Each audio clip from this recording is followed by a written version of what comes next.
Salut tout le monde, je suis Emma, j'ai 14 ans. Si vous avez mon âge ou moins, vous allez probablement penser que ce que je vais vous dire est incroyable. Par exemple, quand votre mère vous réveille le matin, pouvez-vous lui dire « J'ai joué à Roblox jusqu'à 4 heures, je suis vraiment fatiguée, je ne vais pas à l'école aujourd'hui ». C'est exactement ce que j'ai dit à ma mère hier et elle m'a dit « Dors bien ma chérie » et m'a fait un bisou sur la joue. Je vais vous donner un autre exemple. Si vous disiez à votre père à 12 ans « Je veux me faire tatouer », tu connais des bons tatoueurs? Est-ce qu'il vous dirait « Il y a une fille à mon travail qui a des tatouages vraiment cool. Je vais lui demander le numéro de son tatoueur. » C'est exactement ce que mon père m'a dit. La semaine suivante, quand je lui ai montré mon tatouage de dragon sur le bras, il m'a dit « Magnifique, tu devrais en faire un sur ton autre bras aussi. » Comme je l'ai dit au début, vous pourriez ne rien croire de tout ça. Parce que, comme tout le monde le sait, les parents aiment se mêler de tout ce que font leurs enfants. Ils imposent de nombreuses règles. Certaines sont logiques et d'autres sont inutiles et attendent des enfants qui les suivent sans poser de questions. Les enfants, bien sûr, n'ont souvent pas d'autre choix que de les suivre. Car sinon, ils sont punis. Ça peut vous sembler vraiment bizarre, mais mes parents ne m'ont jamais imposé de règles. Ils ne me disent jamais ce que je peux faire ou pas. Ils ne remettent pas non plus en question les choses que je fais. Ça a toujours été comme ça chez nous. Quand j'étais enfant, je n'avais pas réalisé que ce n'était pas normal. Je pensais que c'était comme ça pour tout le monde. Mais finalement, après avoir vu comment les autres enfants et leurs parents se comportent entre eux, j'ai réalisé que cette vie libre sans règles était quelque chose d'unique. Ma mère et mon père m'ont toujours traitée comme si j'étais une adulte. Par exemple, quand il a été temps pour moi de commencer l'école, ils m'ont fait asseoir et m'ont dit « Emma, tu veux aller à l'école ? Tu peux faire l'école à la maison avec des profs particuliers si tu veux. C'est à toi de décider ce que tu veux faire. » J'étais très jeune à l'époque et je ne savais pas vraiment ce qu'était l'école. Je savais juste que presque tous les autres enfants allaient à l'école. Et j'ai pensé que ce serait amusant de jouer avec eux. J'ai dit « Je veux aller à l'école » juste parce que je voulais jouer. Après ça, mon père m'a dit « D'accord, mais si tu changes d'avis à un moment donné, tu peux arrêter d'y aller. Tu n'as même pas besoin de nous dire que tu ne veux plus y aller. On le découvrira quand on verra que tu as arrêté. » Au début, je n'allais à l'école que pour pouvoir jouer avec les autres enfants, mais j'ai fini par aimer ce que j'apprenais et j'ai décidé de continuer. Au fait, pour les curieux parmi vous, mes notes ne sont pas mauvaises du tout. Mais mes parents ne m'ont jamais demandé « Tu as des devoirs ?» ou « Tu as eu quelle note à ton devoir sur table ?»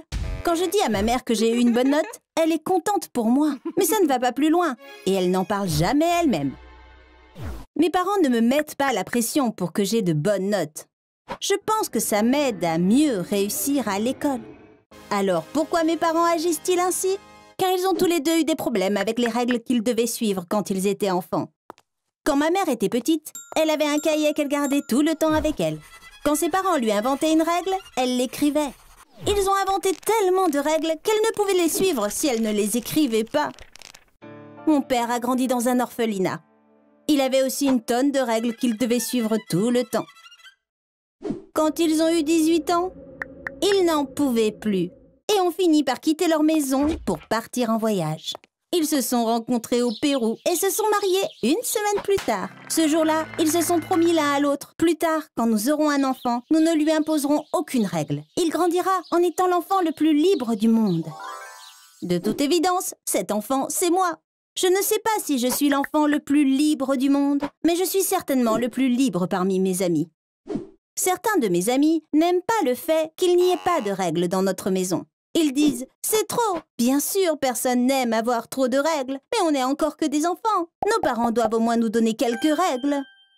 Je veux que vous m'aidiez à déterminer qui a raison. Je vais vous donner d'autres exemples et vous pourrez me dire si vous pensez que j'ai trop de liberté.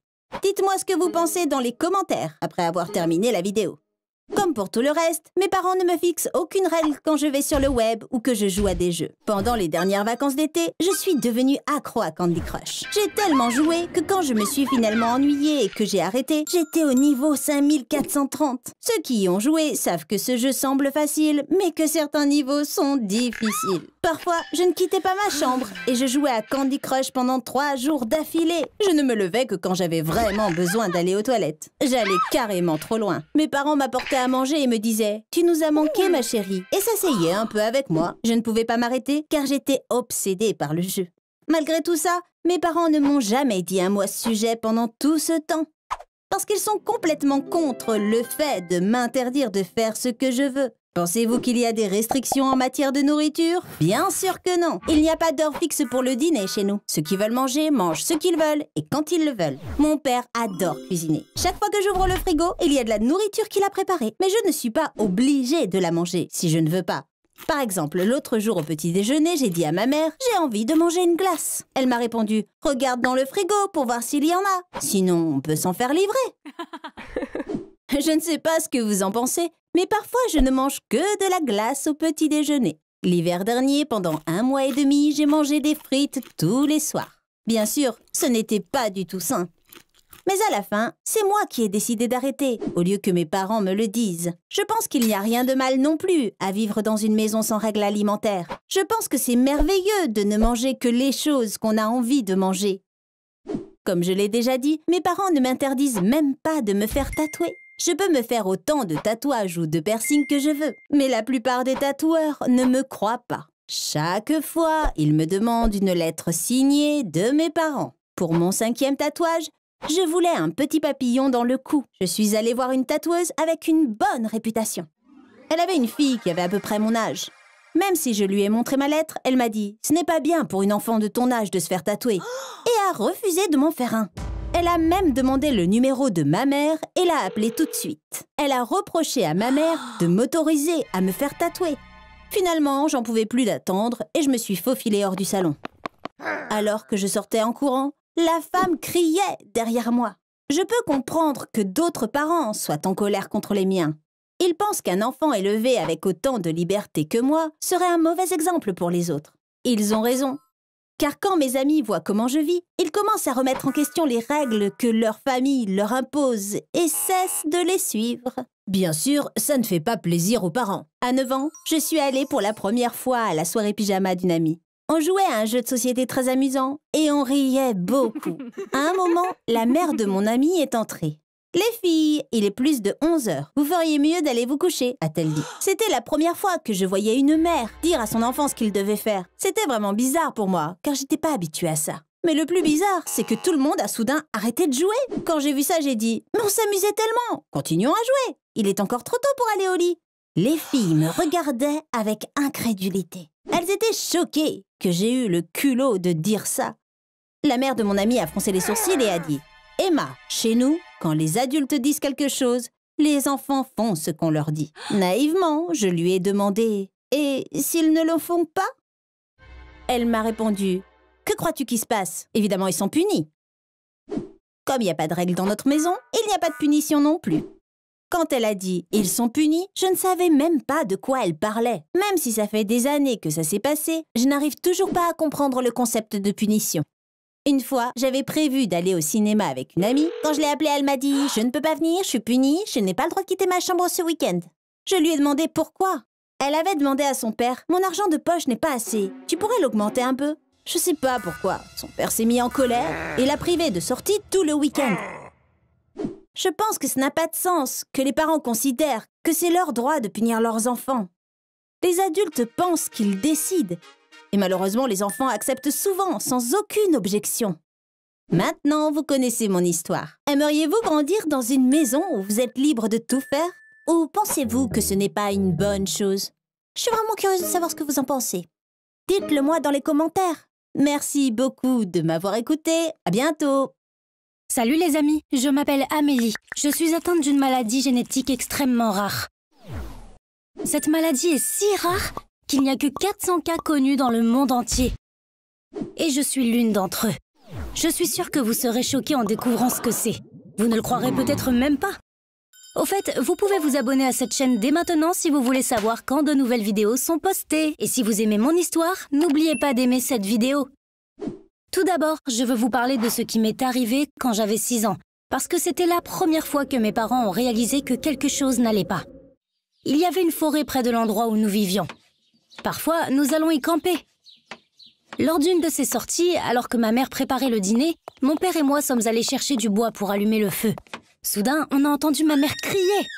Évidemment, mon père est retourné vers elle en courant. Il s'est avéré qu'un énorme serpent avait grimpé sur la table et se tenait là, juste à côté de la nourriture. Mon père a dit à ma mère, « Chérie, ne panique pas, je vais m'en débarrasser tout de suite. » Mais tout ce qu'il a pu faire, c'est essayer de repousser le serpent en faisant des bruits étranges. Entre-temps, j'avais remarqué que le serpent était à côté du gâteau au chocolat. Alors, sans même y penser, je me suis approchée du serpent et je l'ai attrapé par l'arrière de la tête. Puis je l'ai jeté au loin pendant que mes parents me regardaient avec incrédulité. Le serpent était probablement aussi choqué qu'eux. Il a rapidement disparu dans la forêt. Quand ma mère a crié « Qu'est-ce que tu as fait ?» J'ai juste dit « Il allait manger notre gâteau !» Bien sûr, ce que j'avais fait était incroyablement dangereux. Si le serpent m'avait mordu, j'aurais pu tomber malade ou même mourir.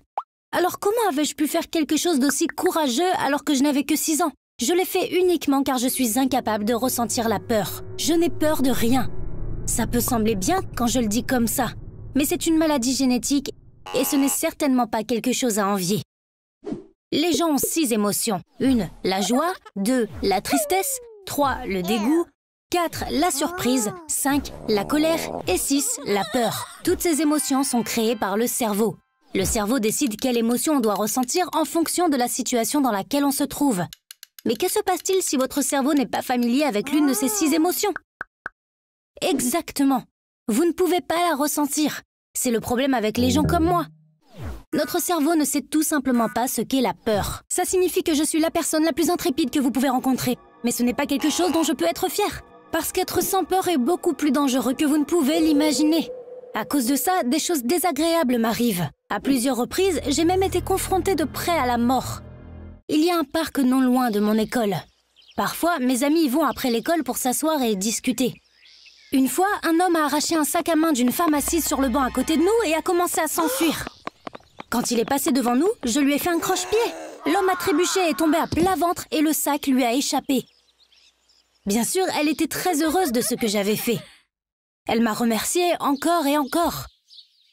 Mais en même temps, ce que je venais de faire était bien trop dangereux pour quelqu'un de mon âge. L'homme aurait pu avoir un couteau ou même un pistolet. Et il aurait pu me blesser de tant de façons pour l'avoir entravé. Ce jour-là n'est qu'un exemple parmi d'autres du genre de situation dangereuse dans laquelle mon trouble pouvait me mettre. Alors, ai-je pu changer mon comportement suite à ça? Bien sûr que non. Comme je ne sais pas ce qu'est la peur, les mauvaises expériences n'ont malheureusement aucun effet sur moi. Peu importe ce que je vis, je continue à agir sans peur. Vous pourriez dire, d'accord, tu n'as peut-être pas peur, mais tu devrais utiliser ta tête. Dans de telles situations, protège-toi même si tu n'as pas peur.